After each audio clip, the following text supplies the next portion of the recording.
Block E at the private university in Lagos was the section for the sharp, smart girls.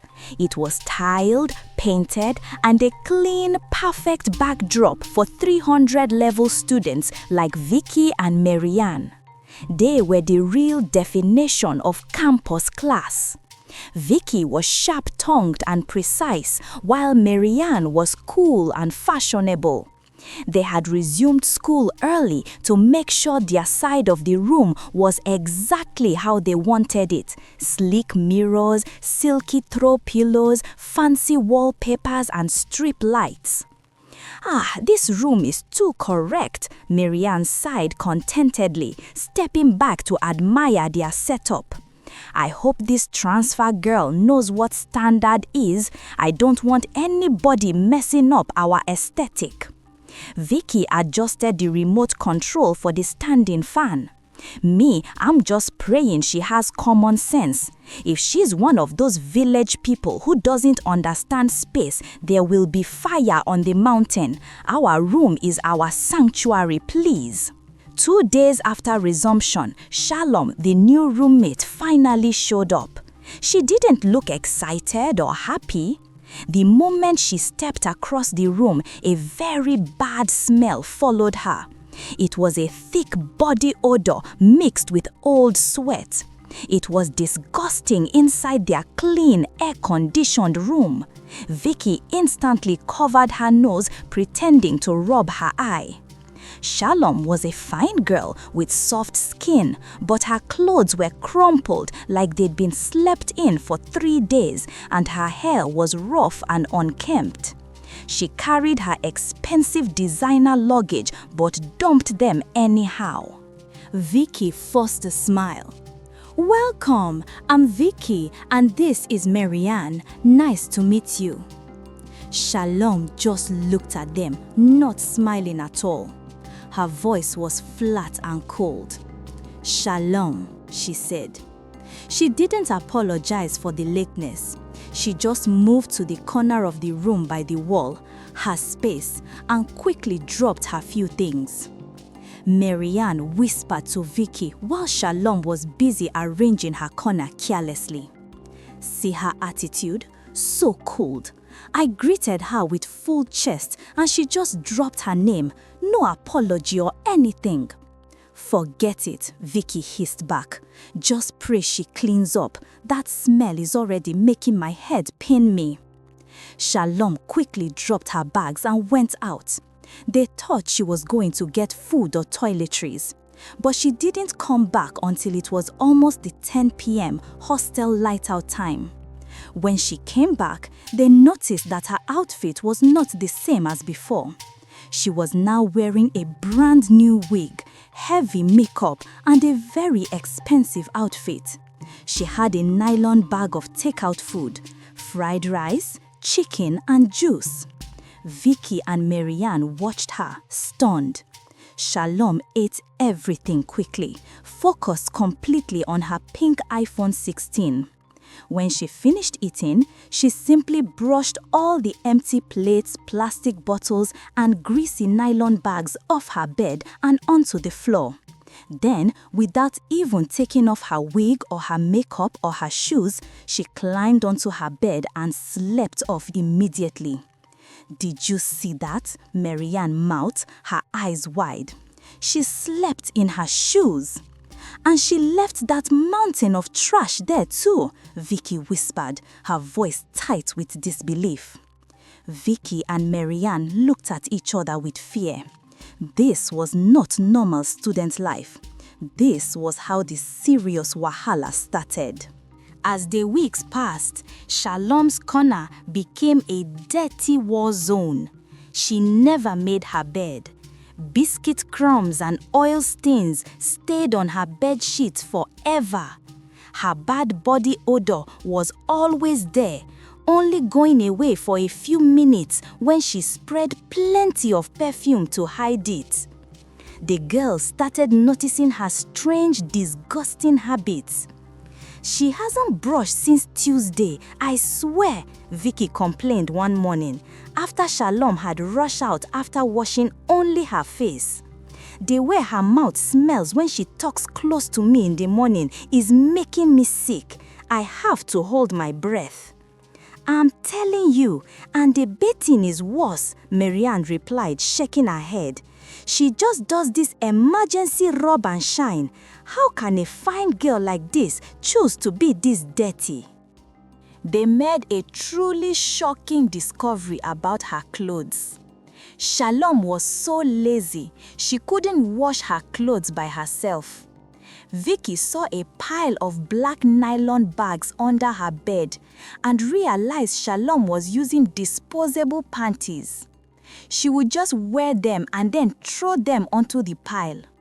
If a top or trouser got very dirty, she didn't wash it. She would just buy a new one and throw the dirty one away, showing them that money was not the problem, but extreme stubborn laziness was. The only correct thing she did was her weekly laundry ritual. Every Friday, a laundryman would come to the hostel, collect her few dirty clothes, wash them and bring them back on Sunday. This confirmed to Vicky and Maryann that Shallom was not broke.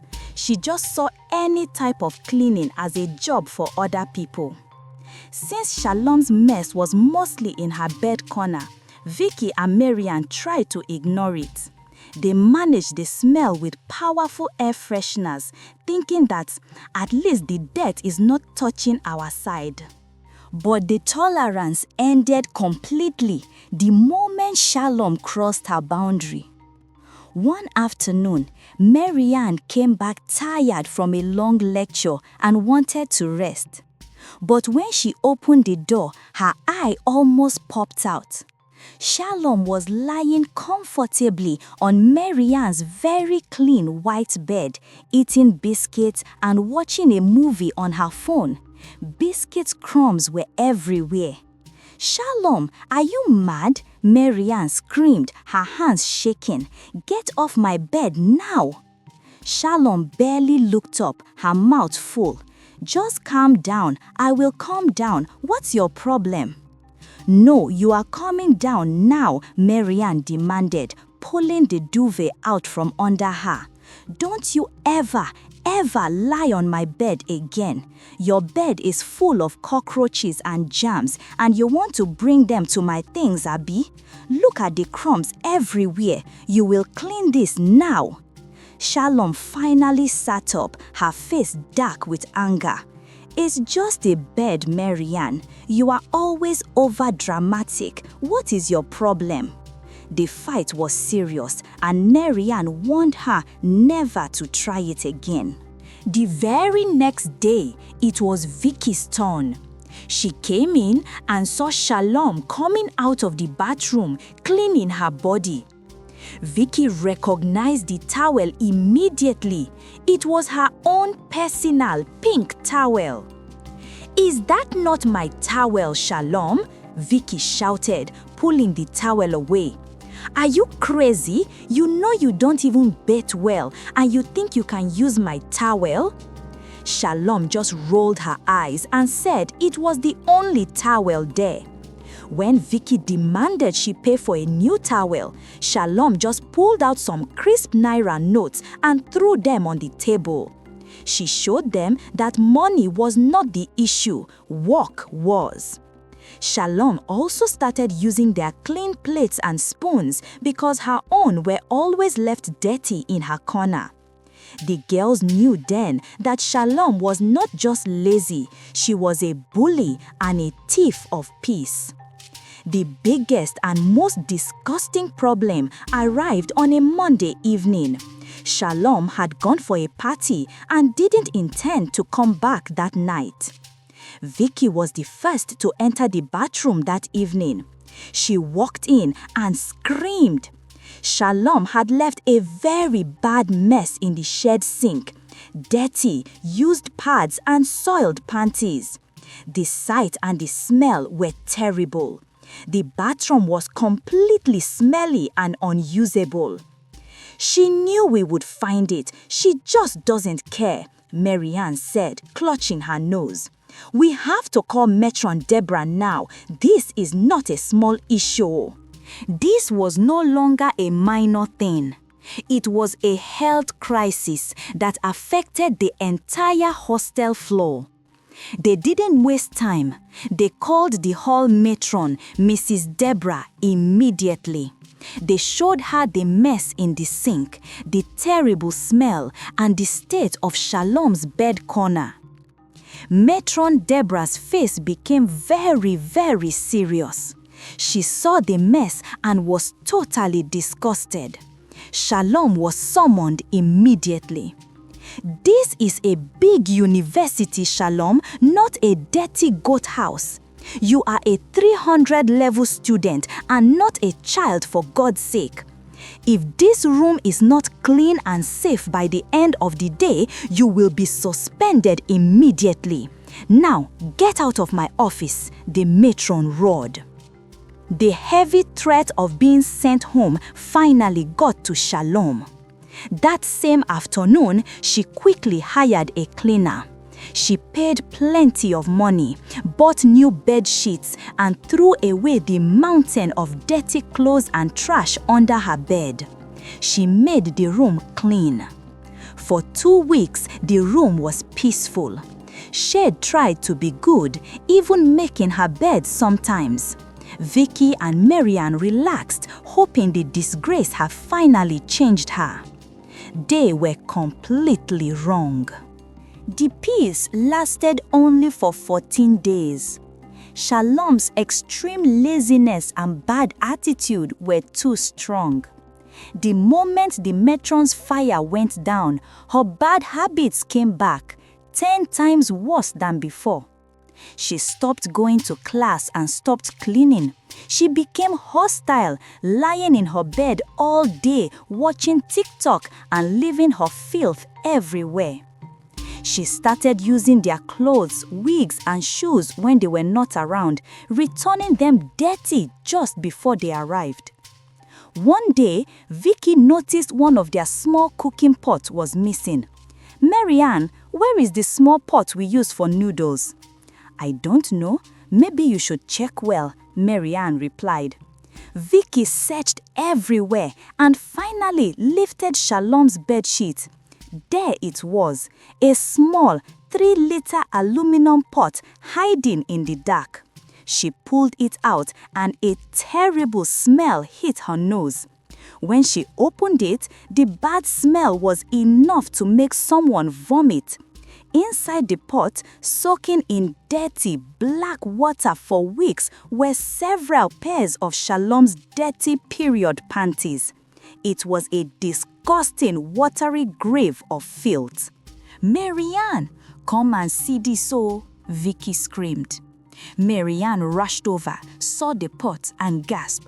"Oh my God, this girl is evil. She used our cooking pot for this. This is beyond laziness." This was the climax. Shalom was not just lazy. She was a terrible and unhinged person. Vicky and Maryann knew that talking and reporting was useless. They realized they needed something strong enough to destroy her entire image for good.